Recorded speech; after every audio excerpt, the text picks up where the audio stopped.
Hi, I'm Ashley Ford, and this is 112BK. Coming up, Donald Trump's fortune. The New York Times has reported that much of it came from his dad, Fred, and that means it came from Brooklyn.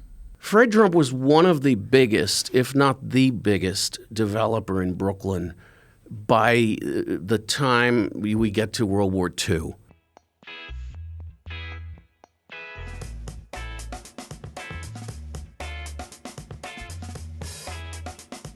Earlier this month, the New York Times pulled the curtain back on the myth of Donald Trump's wealth. The president has said repeatedly that his father Fred gave him nothing more than $1 million loan to get started, as if that was peanuts, which he had to pay back with interest. Well, as we all suspected, that wasn't true. As the Times reports, Fred Trump plied his second son with gifts, cash, jobs, loans, and property that totaled well into the hundreds of millions. He even bailed his son out when his business and investments were tanking. That's okay. That's what some dads do. And it also shouldn't be surprising that Trump, being who Trump is, would lie about it. It didn't comport with the well-coiffed image Trump was trying to sell. But the Times establishes another reason for the lie. Much of this money was transferred in ways that enabled the family to evade hundreds of millions of dollars in taxes. A lot of folks have already talked about this since the article hit, so we won't belabor the point. But what we did want to look more closely at was the source of Fred Trump's wealth. Where did his fortune come from? Well, the Brooklyn Eagle once called Fred the Henry Ford of the home building industry, and most of the homes he built were right here in Brooklyn. To tell us more, we're joined by Associate Professor at Cornell University's City and Regional Planning Department and the author of the forthcoming book, Brooklyn, the Once and Future City, Thomas Campanella. Welcome to 112BK. Thank you. Thomas, there's been a lot said about how Donald Trump got rich. So, we know that, thanks to the Times. But how did Fred Trump get rich? Fred Trump was a kind of wunderkind. At a very young age, began building. So young that his mom actually had to co-sign loans and other legal documents for him. He was not even 21 years old. This was in Queens. And I should say that Fred Trump was the son of immigrants from Bavaria. He grew up in where he was born under the 3rd Avenue L in Manhattan. Wow. And but the family moved to Queens. His father actually did quite well. And left the family a number of lots in Queens, in the Hollis area that he developed and designed by himself. He took a number of correspondence courses. He later took some classes at Pratt Institute and became a very competent builder. Right. And so that was the beginnings of his foray, I would say, into the real estate field. It began in Queens. It began there. So how did he end up developing here in Brooklyn? Is it just a natural progression? Well, not really. There was a mortgage and title company called the House of Lehrenkraus. The House of Lehrenkraus, it was an old German-American company that dated back to the mid-19th century. They went belly up in the mid-1930s, partly because of the Depression, but also because of a lot of corruption and cooking of books in the firm. And there was a fire sale. Trump found out about this and was one of the bidders on the remains of the House of Lehrenkraus. It's a very long and involved story, but in a nutshell, he gets one of the most lucrative parts of this broken empire. Wow. He gets the mortgage service division, which had a huge portfolio of properties. And this is his foray into the Brooklyn scene. The first project he actually works on was the neighborhood I grew up in Marine Park. What neighborhood is that? Marine Park. Yeah, there was a wonderful little development there that dated back to the mid-1920s. Lehrenkraus held the mortgages on this development, and that's how Trump basically got it. And he finishes that project, does a beautiful job. They're nice houses, and then goes on in a series of moves to acquire huge empty parcels. Some of the last large empty land parcels in southern Brooklyn, in all of Brooklyn. Several of which, ironically, were being used each year for the circus. And so they weren't owned by the circus, but they were being leased. They were held by various owners, and he gets his hands on these. What really turbocharges his Brooklyn play is the federal government. During the Depression, I think it was 1934, FDR passes the National Housing Act. There was one part of it that created the Federal Housing Administration, and basically the federal government could now they could be the guarantor of last resort. Right, and so to back all sorts of developments, to jumpstart the housing market. And that's where Trump was right at the forefront. Trump played that hand beautifully, and it was partly because the Federal Housing Administration, in order to be able to evaluate all these different potential funding projects to fund potentially, they came up really with the first national building standards, building codes, protocols for evaluating the solidity or not of a lender. Right. And what Trump does is he becomes an expert, especially on the building codes. He learns inside out what kind of plumbing systems, what kind of electrical, sewerage, all these systems, and gains the trust of the FHA administrator in New York City. It was a guy named Grace. And basically, he gets a lot of money through the government for these projects. So when President Trump, who now often refers to his father's operation as tiny, says that it was never... That's a fabrication of great dimensions. It was huge. Fred Trump was one of the biggest, if not the biggest, developer in Brooklyn by the time we get to World War II. There had been a series of big developers that changed the face of Brooklyn, especially that part of Brooklyn that I call the outwash plain. Everything south of the Terminal Moraine, the Terminal Moraine running roughly from Bay Ridge across here, right? Prospect Park, Crown Heights, and all the way out to Montauk Point, basically. But and then below that, south of the moraine, you have kind of the outwash plain that really does not fully develop until the 1920s. You had isolated developments here and there, Coney Island, parts of Bensonhurst, Ditmas Park. But the real building boom, the great building boom, and really it was one of the largest residential building booms in American history, took place in the 20s. And it was fired up by a bit of obscure tax legislation from Albany that gave builders a 10-year tax holiday. Right, so this jump-started, and it just went crazy. If you look at all these neighborhoods in Bay Ridge, in Bensonhurst, in Midwood, in Marine Park, Canarsie, Flatland, they all developed in this period. And the iconic architectural style of that era was like the Tudor revival. I've mapped this using GIS and remote GIS databases, and you can see it by decade. It's like a great tide of brick and mortar that roars across Brooklyn from the 20s to World War II. So that tells me that Fred Trump, in addition to being a man of means, was also a little bit, at least at this time, a man of focus and maybe even, one would say, vision. Fred Trump was brilliant.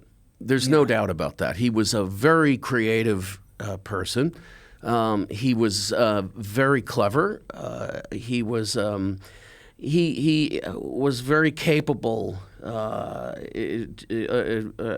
exploiting circumstances. He comes very late to this game. in the great 1920s building boom is petering out by the time he comes to it. I mean, he graduates college around the time this is, not college, he graduates high school around the time this is really taking off. So by the time he gets to Brooklyn, like I mentioned earlier, it's kind of a wreckage. The Depression has made a mess of things. So but he capitalizes on the federal element to really charge that's why he focused on Brooklyn. It was close enough to the city, to Manhattan, that it was more viable in terms of development and sales than going further out to Queens, where there was actually still farmland in the 1930s. So Fred Trump got quite a bit of money from the government in order to develop here in Brooklyn, and then he didn't want to pay his taxes. There were there were a series of moments in which it was exposed that he had not reported all the income. He had misused some of the funds. He had paid exorbitant amounts for certain for certain subcontractors and so forth. Yes, that's coming certainly, and is the beginning of his undoing. In fact, in the wake of that, he never really is able to get FHA funding again. Wow. So yeah, but this is that right up until World War II. He is going gangbusters. And to get back to this notion of his creativity, the guy was a real entrepreneur. He was frugal. There's this old story that he would wander around on the building sites after his workers went home, picking up the nails that his carpenters had dropped, and then he would give them to them in the morning. Of course, that was a silent reminder that I'm watching you constantly, and you need to be more careful. So I want to go back just a little bit to when we were talking about his relationship with the FHA after some of these tax issues. Was that normal for the time? Were there a lot of people trying to do the same thing? Or did it make him in any way special or unique? As far as I know, he really was. He wasn't the only one. Right. He was as far as I know, he was the first to really exploit this new funding mechanism, this new structure of loans and loan backings, loan guarantees. And he develops on a scale that no one else was operating at that time. There had been large developers before in Brooklyn in the 20s. There was, in fact, this whole notion that he was the Henry Ford of housing. He borrowed those ideas from an earlier developer in Brooklyn, a guy that nobody remembers. His name was William Grieve. He built all these so-called realty houses that are very popular still in Marine Park and parts of East Flatlands. William Grieve was the one who first applied these Henry Ford techniques of mass production. It's almost like the Henry Ford assembly line in reverse. Instead of the items coming to the workers along a assembly line, it was reversed. The workers would go as a team to each site doing one specific task. Speaking of Henry Ford, one of the things that Fred Trump has been criticized for, especially present day, was some of his more racist and restrictive housing policies. How did that play in to, some of the, as far as wealth accumulation, any of those things? That's a huge subject. There's no doubt that Fred Trump had views on race that we would consider pernicious, egregious, terrible, and he did a lot to restrict African Americans from buying into his projects, renting, especially after World War II. That said, all the developers were doing that. The FHA itself built that into their lending structure, to ostensibly to preserve the value of properties by segregating the races. So this, I'm not trying to give Fred Trump No, a there's pass. no pass. There's no it's pass. just like that wasn't. It wasn't a It was not special unique. brand No, of racism. it was not. No, not really. It's not really. No, I totally understand that because redlining was happening. Redlining, restrictive Yes. covenant. Every suburban and sort of Right. trolley burb development you had in this period had some kind of restrictive covenant. Right. What was his relationship like with politicians then? Oh, he was a master at currying favor and becoming, getting politicians to become indebted to him, developing a network of, favors Right. and a power base that was rooted in the political machine. Speaking of his power, one of the things that Fred Trump gets charged with, especially around here, is the death of Coney Island. Can you talk to me about that a little bit? Yeah, he hasn't. Fred Trump had a strange relationship with Coney Island. One of his more inventive marketing ploys was to, and this incurred the wrath of Robert Moses, the park commissioner at the time. In the late 30s, he hired a fishing boat out of Shellbank Creek in Garrettson Beach to be outfitted with these giant hoardings, these huge billboards advertising his housing projects. I think the ones up in East Flatbush and near Canarsie at the time.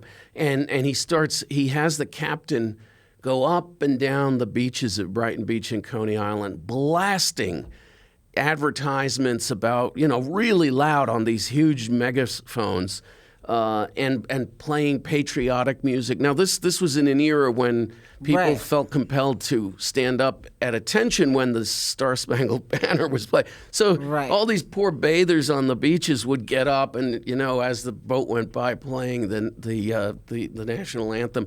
He also tossed inflatable coupons, basically, off the boat in the form of little swordfish. Really? And each one was worth a certain amount toward the purchase of a home. Some of them were worth, a couple $100s, which was a lot of money. So people would rush like maniacs into the surf to grab one of these little floating swordfish. Anyway, but to get back to your question, decades later, after World War II, Trump starts building in Coney Island. Very different from his pre-World War II work. The houses, the buildings he's developing before World War II are actually really wonderful. They are humanly scaled. They're picturesque. They add to the streetscape. They've got a scale and an intimacy that just really makes for a wonderful pedestrian environment. They're good urbanism, basically. Little Tudor. He called them brick bungalows. Right. And they're really wonderful. And they were affordable. For building affordable housing, not exactly something his son would take up with great fervor. Nope, don't think so. Yeah, and they've lasted. They were well constructed, and they are still affordable. They're very popular. He has his eyes also in the early '60s on the old Steeplechase Park property. Okay. Now, Steeplechase Park was the first, the largest, and the last of the three great amusement parks that were the anchors of Coney Island. There was Dreamland, Luna Park, and Steeplechase. Steeplechase held on to the bitter end. Coney Island was in steep decline by this time, by the early 1960s. The charge that Fred Trump destroyed Coney Island is not exactly accurate. But as I'll tell you in a moment, he played a large role in helping it down. The Coney Island was already in decline, largely because people were leaving. They didn't want to go to Coney Island. They wanted to go to Jones Beach. They wanted to go out to the island. They all were buying cars and suburbanization, white flight. So these things really affected Coney Island massively.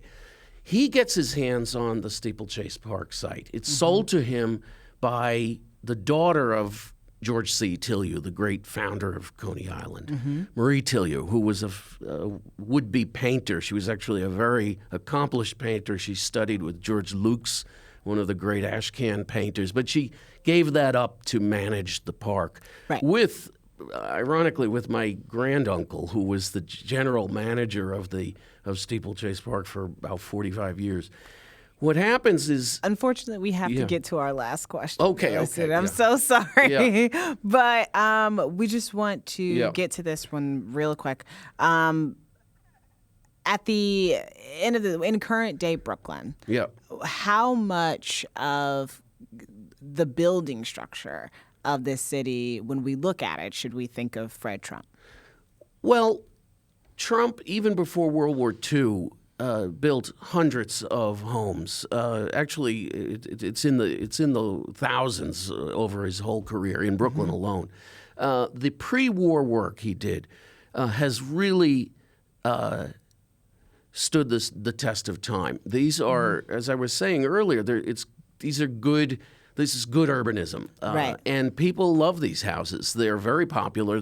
When they go on the market, they sell very quickly. They're small, and so they're affordable still. They're not McMansions, and you go to any of the neighborhoods where he built vast numbers of these brick bungalow buildings, East Flatbush, parts of East New York, Canarsie, Flatlands, Marine Park. They are well loved, and a great diversity of peoples live in these houses today. So there's still a lot of positive Fred Trump around here. His pre-war building legacy, in terms of architecture and urbanism, was very positive. It's that later stuff. It's the later stuff that we don't. And he helped drive a nail in the coffin of Brooklyn by, hastening along the decline of Coney Island by destroying the great Pavilion of Fun, which was one of the architectural icons of the city. And you had that happen almost at the same time that Penn Station was being torn down. So the further we go, sometimes it seems like the worse it gets. Hopefully not forever. Thank you so much for being here. I really appreciate it. Thank you for having me on. It's Domestic Violence Awareness Month, and our next guest is working to raise awareness about something we don't talk about much here in New York: female genital mutilation. I was surprised to learn that 65,000 women and girls are at risk here in New York City, and nearly 500,000 nationwide. To tell us more about it and a march planned for this coming Saturday, we're joined on the phone by Natasha Johnson, the event organizer. She is executive director and founder of Globalizing Gender. She's also an assistant professor and director of human services at Metropolitan College. Thanks for joining us today, Natasha. Thank you for having me. Can you tell us briefly about female genital mutilation and why women and girls everywhere, let alone here, might be in danger of being victimized? Absolutely. So female genital mutilation is an issue that it's a very old tradition. It goes back over 5,000 years. It's much more prominent traditionally in sub-Saharan Africa and in the Middle East and Southeast Asia. But we get that, when people travel, they take their beliefs and their norms and their traditions with them. And so female genital mutilation is now also an issue that merits our attention here in the United States, particularly in New York, because it's not just an immigrant issue, it's a women's rights issue and a children's rights issue, a maternal health issue, a mental health issue, and a public health issue, just to name a few. So it's an issue that, merits the attention of everyone, because any woman or any individual that feels like their rights are being marginalized means that all of our rights are marginalized. I agree with you wholeheartedly. Natasha, who are some of the women who are, I guess the best way to say it, at high risk for female genital mutilation right here in New York? Yeah.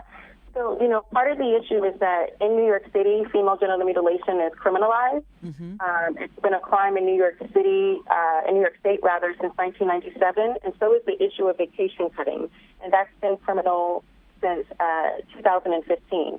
So the issue of vacation cutting is a newer phenomenon to the concept of female genital mutilation, but because folks now live abroad and now live more distant, the issue of vacation cutting is a practice where friends and family members take their daughters back to their home countries of origin and get them cut there during winter break, spring break, and summer break. So knowing that, the young folks who are most at risk here are probably going to be adolescent school-age girls. Whew.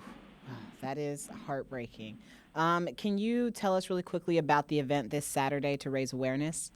Yeah, so, this coming Saturday, and we hope everybody comes out. This is a completely inclusive event. We're going to start at City Hall because it's the epicenter of our city, and we get that this issue is happening in every borough. And the goal is to start at City Hall. We're going to gather there and assemble around 9 a.m. We're going to start walking at City Hall, and we're going to walk across the Brooklyn Bridge as a unit and end up in Prospect Park. And we're going to have some performances and events and some presentations that will be taking place and some music at Prospect Park. Prospect Park will be at Oriental Pavilion, Concert Grove, which is right there at the corner of Lincoln Road and Ocean Avenue. Mm-hmm. And, we'll be there from 12 to 3, and there'll be information, resource tabling, in addition to music and celebration, because the goal is to raise awareness, but also the goal is for folks to get that this is a issue where there's no judgment, but we do want folks to be informed and educated about what their resources and access is to help while they're here in New York City. Right. And we want to celebrate them. We want to celebrate the folks who've experienced this and who've survived it. And we want to provide information for folks who need it. And we want to make sure that, all of our city agencies, that they get the magnitude of this issue, so that we can go back to the table after October 13th and really start to have some qualitative conversations around how to make sure that we're building in city resources that are going to best serve these communities. And how can people find you guys online? Okay, get your pens out because this is a long URL. www.endfgmnewyork, New York is spelled all the way out, .wixsite, wixsite.com/home/the-v-march. Let me repeat that. So if you want to learn more, if you want to donate or you want to register, www.endfgmnewyork.wixsite.com/home/the-v-march. You can also, apparently, Google V-March and Globalizing Gender and find this. So thank you so much for talking with us today, Natasha. I really appreciate it. Thank you for having me, and we look forward to seeing you guys out there on Saturday. Have a great weekend. Thank you. You too. Bye. And now some news in collaboration with Brookliner. A religious goods store owner drugged and raped 2 women during sham religious ceremonies in his Flatbush home, according to the Brooklyn District Attorney's Office. On Wednesday, 51-year-old Nigel Kennedy was arraigned on rape charges.